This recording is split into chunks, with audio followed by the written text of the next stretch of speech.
Dans le monde du travail aujourd'hui, nous avons une crise énorme, celle de la démission en masse, ou encore en anglais, The Great Resignation. Alors, ce sont ces employés qui démissionnent de leur emploi en masse. Nous avons beaucoup de personnes qui quittent leur emploi. Et selon des études menées, ces personnes ne sont pas forcément en train de changer de boulot. Vous avez beaucoup d'entre elles qui sont en train de créer leur propre entreprise. Vous avez encore d'autres qui décident tout simplement de prendre un break, c'est-à-dire de ne plus travailler et de se reposer afin de pouvoir se refocaliser et savoir ce qu'il faut faire. Alors, face à cela, vous avez beaucoup de chefs d'entreprise, vous avez de grandes entreprises et vous avez des managers qui ne savent pas quoi faire pour retenir leurs employés. Alors, dans la vidéo d'aujourd'hui, ce que je me propose de faire, c'est vous donner une solution qui vous permettra de pouvoir retenir vos employés, de pouvoir retenir vos talents au sein de votre compagnie. C'est parti.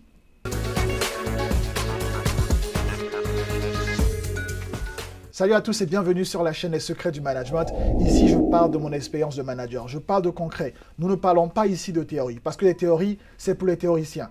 Ici, nous parlons de pratique. Alors, si vous voulez savoir c'est quoi le monde réel du management, quelles sont les difficultés auxquelles il va falloir faire face sur le terrain lorsque vous êtes devenu manager, donc vous êtes futur manager, ou si vous êtes nouveau manager, quelles sont ces difficultés qui vont venir et vous voulez savoir comment réagir, cette chaîne est pour vous. Si vous êtes un manager qui a beaucoup plus d'expérience et vous voulez avoir un point de vue différent, pouvoir discuter, avoir une idée différente de comment est-ce que le management se passe pour d'autres personnes, une personne à succès comme moi par exemple, cette chaîne est aussi pour vous. Si vous êtes chef d'entreprise, vous venez de vous lancer en entreprise et vous voulez avoir une bonne base, de bonnes fondations en management, cette chaîne, elle est aussi pour vous. Avant de parler du thème d'aujourd'hui, je voudrais commencer par dire merci à tous mes abonnés. Merci à vous tous qui me suivez depuis la France et récemment depuis l'Autriche. C'est incroyable.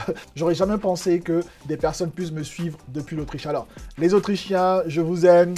Les Français, je vous aime aussi. Et particulièrement la ville de Paris où j'ai beaucoup plus de personnes qui suivent mes vidéos. Alors, je vous fais un petit coucou et c'est pour vous dire merci, merci. Et continuez de faire grandir la chaîne, continuez de faire grandir la communauté. Je compte sur vous. Merci pour tous ces encouragements. Merci de m'encourager dans ce que je fais. Mais continuez à faire grandir la communauté parce que nous devons passer à plusieurs personnes qui suivent la chaîne, à plusieurs abonnés, des personnes qui vont pouvoir savoir à travers mes vidéos c'est quoi le monde du management et avoir de bonnes bases en leadership basées sur des valeurs humaines.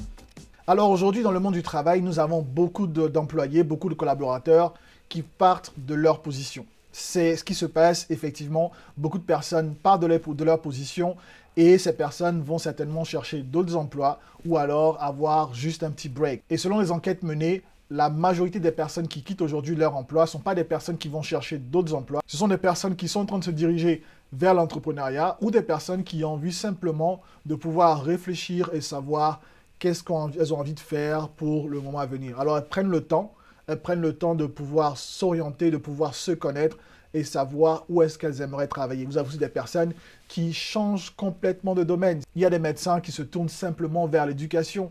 Ils se retrouvent en train d'être maître, maîtresse, professeur. Alors face à ce grand changement et à tous ces chamboulements, les managers et les chefs d'entreprise ont ce casse-tête de savoir qu'est-ce qu'il faut faire pour retenir les talents. Alors, la première des choses, ou je dirais la chose à laquelle beaucoup de personnes pensent, les managers ou les entreprises, c'est d'appeler des spécialistes qui viendront vous donner des solutions. Alors, ces spécialistes coûtent énormément cher. Vous avez des cabinets qui vous permettront de pouvoir savoir qu'est-ce qu'il faut faire. Ces cabinets viendront au sein de votre entreprise et voir comment est-ce qu'il faut améliorer les choses et ces cabinets coûtent énormément cher. Pourtant, il y a des méthodes très faciles et très simples qui vous coûteront rien et qui vous permettront de pouvoir encore avoir des data dans des informations qui sont, je crois, plus proches de la réalité.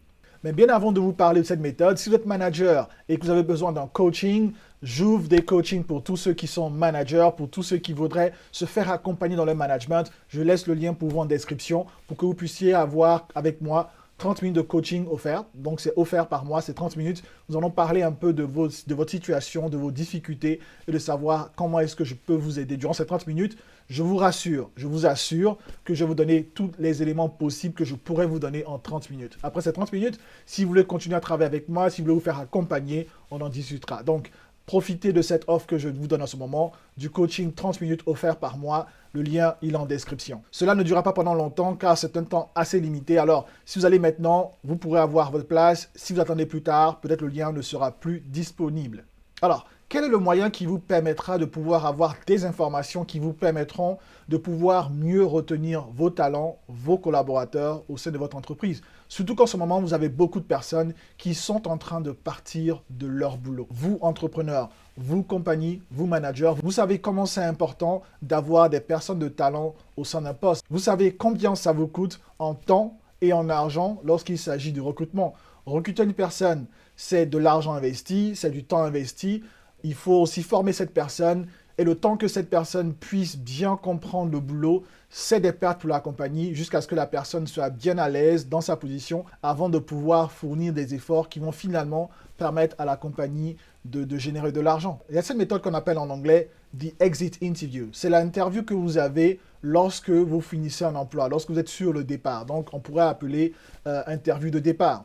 Durant cette interview, vous allez poser des questions à toutes les personnes qui sont en train de partir d'un poste, qui sont en train de partir de la compagnie. Je préfère que son interview par écrit parce que lorsque vous êtes en face d'une personne, souvent vous allez intimider la personne qui est sur le départ parce qu'elle aura peur de vous dire certaines vérités et ça ne va pas être juste. Vous voulez avoir des informations concrètes, des informations qui vous permettront à votre compagnie et à vous de pouvoir vous améliorer afin d'instaurer dans votre compagnie des procédures qui vous permettront de retenir les prochains. Alors cette méthode n'est pas pour empêcher les personnes de partir, mais vous améliorer afin que les prochaines personnes ne puissent pas partir et faire des ajustements qui vous permettront de garder vos meilleurs talents. Nous sommes dans une période aujourd'hui pour les managers et les entreprises, les chefs d'entreprise, où vous ne pouvez pas vous permettre de dormir sur vos lauriers. Si vous continuez à faire ainsi, vous allez perdre énormément de talent et vous allez vous retrouver avec très peu de staff et ce staff qui vous reste aura tellement de pression que eux aussi vont partir. Alors, il est très très important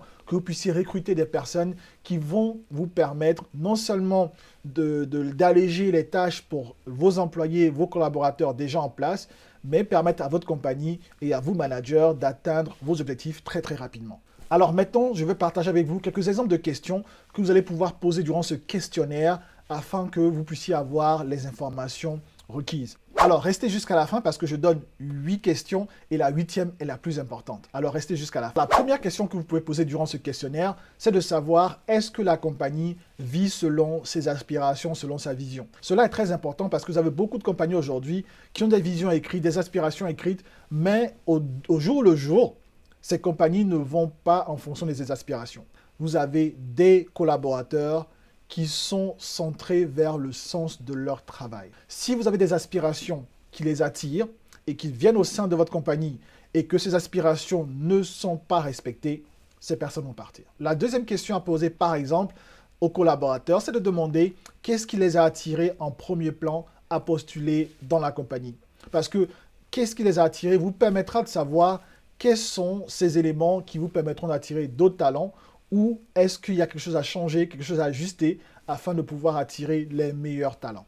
Alors, c'est une question très importante à poser pour savoir quel était l'état d'esprit de la personne lorsqu'elle postulait. Et ensuite, vous allez savoir par la suite qu'est-ce qui n'a pas marché. La troisième question à poser durant le questionnaire, un exemple de troisième question, c'est est-ce que la personne s'est sentie aidée durant son cursus à pouvoir accomplir ses objectifs? Effectivement, beaucoup de compagnies sont centrées essentiellement vers leurs propres objectifs sans penser aux objectifs des personnes, des collaborateurs. Alors qu'aujourd'hui, nous parlons d'une situation gagnant-gagnant. C'est-à-dire que les collaborateurs ont besoin de savoir qu'ils sont en train de grandir, que la compagnie leur permet de se développer. Et c'est très important, c'est une troisième question à poser. Est-ce que la compagnie a pu apporter ces éléments-là qui permettraient aux collaborateurs de pouvoir se développer? Vous voyez ici, on se soucie énormément du collaborateur. Est-ce que la compagnie a été là pour le collaborateur? La quatrième question à se poser, c'est de savoir qu'est-ce que le collaborateur pense du leadership et du management au sein de la compagnie. Aujourd'hui, le leadership et le management de la compagnie est un élément très important lorsqu'on veut retenir des talents, lorsqu'on veut garder des talents, lorsqu'on veut attirer des talents. Votre leadership, votre culture de leadership et de management est un élément très très important en compagnie si vous voulez que tout le monde puisse rester avec vous et que vous puissiez passer moins de temps et moins d'argent en recrutement. Alors, lorsque vous aurez ces éléments de réponse, ça vous permettra de pouvoir ajuster le leadership et le management au sein de votre entreprise. Et pour vous, manager, de vous donner un type de feedback, un feedback qui vous permettra de savoir est-ce que votre type de leadership, votre style de leadership est approprié à vos collaborateurs.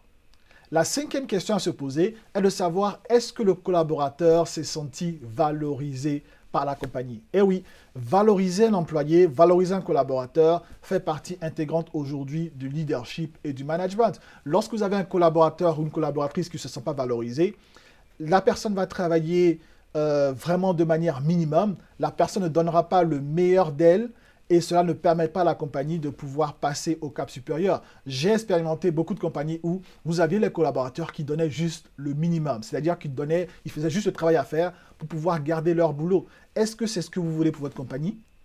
Est-ce que vous, en tant que manager, c'est ce que vous attendez de vos collaborateurs? N'aimeriez-vous pas que votre collaborateur plutôt donne le meilleur d'eux à tout moment?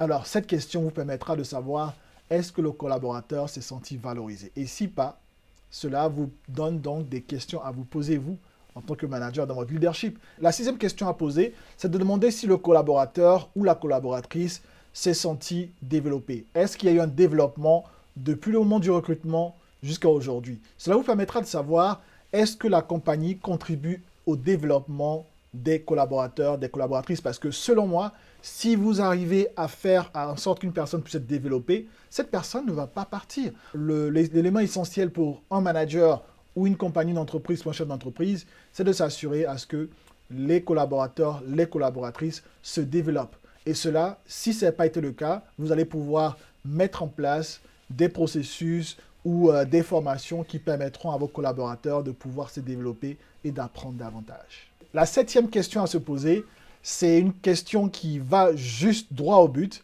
c'est de demander aux collaborateurs, est-ce que la compagnie aurait pu faire quelque chose pour le ou la garder?